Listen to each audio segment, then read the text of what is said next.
बिस्मिल्लाहिर्रहमानिर्रहीम। आज हम एक ऐसे बादशाह की कहानी सुनेंगे जिसका नाम सुनकर आज भी लोग अबरत हासिल करते हैं। ये कहानी है फ़िरौन की, एक ऐसे जालिम बादशाह की जो ताकत, दौलत और गुरूर में इतना अंधा हो गया कि खुद को खुदा कहने लगा। बहुत ज़माना पहले मिस्र की सरजमीन पर एक बादशाह हुकूमत करता था।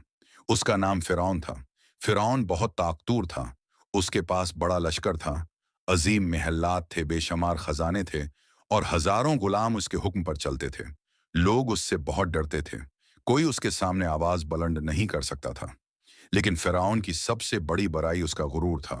वो इतना मगरूर हो गया था कि उसने कहना शुरू कर दिया, मैं तुम्हारा सबसे बड़ा रब हूं। यानी उसने खुद को खुदा कहना शुरू कर दिया। लोग डर के मारे उसके सामने झुकने लगे, मगर वो अल्लाह की ताकत को भूल गया था। इस जमाने में मिस्र में बनी इसराइल रहते थे। फ़िरौन उन पर बहुत जुल्म करता था।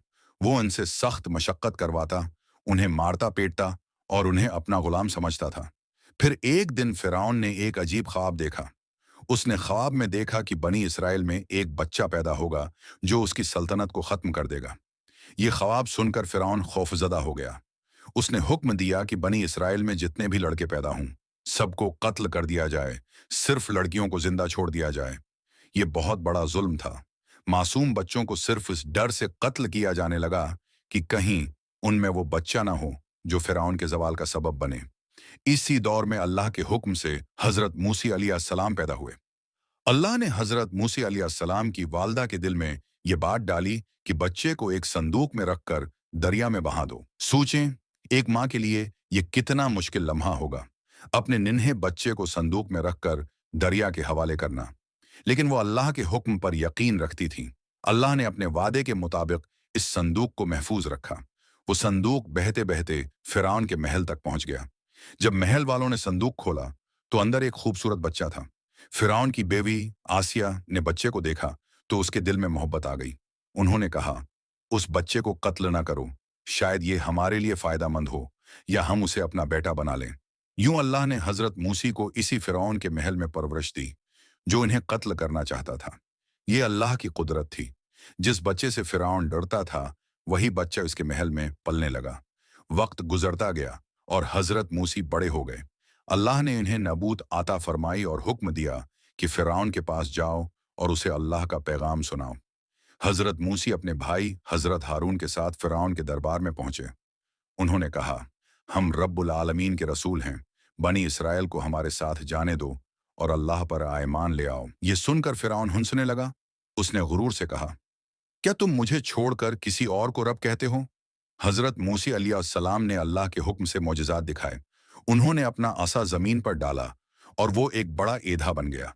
फिर अपना हाथ निकाला तो वो रोशन चमकने लगा। ये खुले माजज़े थे। मगर फ़िरौन ने उन्हें जादू कह दिया।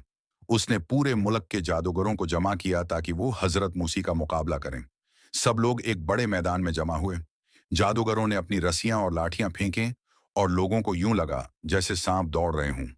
फिर हज़रत मूसी अलैहिस्सलाम ने अल्लाह के हुक्म से अपना ऐसा फेंका और वो एक अजीम एधा बन गया जिसने जादूगरों के सारे झूठ निगल लिए। ये देखकर जादूगर फौरन सजदे में गिर गए। उन्होंने कहा, हम मूसी और हारून के रब पर ईमान ले आए। ये देखकर फ़िरौन गुस्से से पागल हो गया। उसने जादूगरों को धमकी दी, उनके हाथ पांव काटने और सूली देने की धमकी दी। मगर अब वो ईमान ला चुके थे और उन्होंने फ़िरौन के खौफ को ठुकरा दिया। उसके बाद भी फ़िरौन न माना।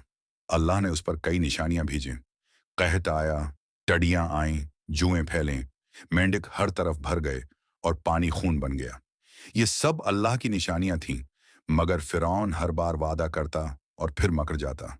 आखिरकार अल्लाह ने हज़रत मूसी अलैहिस्सलाम को हुक्म दिया कि बनी इसराइल को लेकर रातों रात मिस्र से निकल जाएं। हज़रत मूसी अलैहिस्सलाम बनी इसराइल को लेकर रवाना हो गए। जब फ़िरौन को खबर मिली तो वो अपने लश्कर के साथ उनके पीछे निकला। आगे समंदर था, पीछे फ़िरौन का लश्कर। बनी इसराइल घबरा गए और कहने लगे, अब तो हम पकड़े जाएंगे। हज़रत मूसी अलैहिस्सलाम ने फरमाया, हरगुज नहीं, बेशक मेरा रब मेरे साथ है, वो मुझे रास्ता दिखाएगा। अल्लाह के हुक्म से हज़रत मूसी ने अपना असा समंदर पर मारा। समंदर फट गया। इसमें 12 रास्ते बन गए और हर रास्ता पहाड़ की तरह बुलंद पानी के दरमियान खशक हो गया। हज़रत मूसी और बनी इसराइल सलामती से गुजर गए। जब फिरौन ने ये देखा तो वो भी अपने लश्कर के साथ समंदर में दाखिल हो गया। जैसे ही फिरौन और उसका लश्कर दरमियान में पहुंचा, अल्लाह के हुक्म से समंदर वापस मिल गया। पानी के अजीम तूफान ने फिरौन और उसके लश्कर को डबो दिया। डूबते वक्त फिरौन चीखा, मैं ईमान लाया कि मूसी के रब के सिवा कोई माबूद नहीं। लेकिन अब बहुत देर हो चुकी थी। अल्लाह ने फरमाया, अब ईमान लाता है, हालांकि उससे पहले नाफरमानी करता रहा। और यूं फिरौन, जो खुद को खुदा कहता था, एक बेबस इंसान की तरह पानी में डूब कर मर गया। उसकी लाश को अल्लाह ने महफूज रखा ताकि आने वाली नस्लें अबरत हासिल करें। फिरौन की कहानी हमें सिखाती है कि गुरूर इंसान को तबाह कर देता है। जुल्म ज्यादा देर नहीं चलता और अल्लाह की पकड़ से कोई नहीं बच सकता। चाहे इंसान कितना ही ताकतवर क्यों ना हो, अगर वो हक को ठुकरा दे और जुल्म पर कायम रहे तो उसका अंजाम फिरौन जैसा होता है। अल्लाह हमें गुरूर, जुल्म और नाफरमानी से बचाए और हक को पहचानने और उस पर चलने की तौफीक अता फरमाए। आमीन।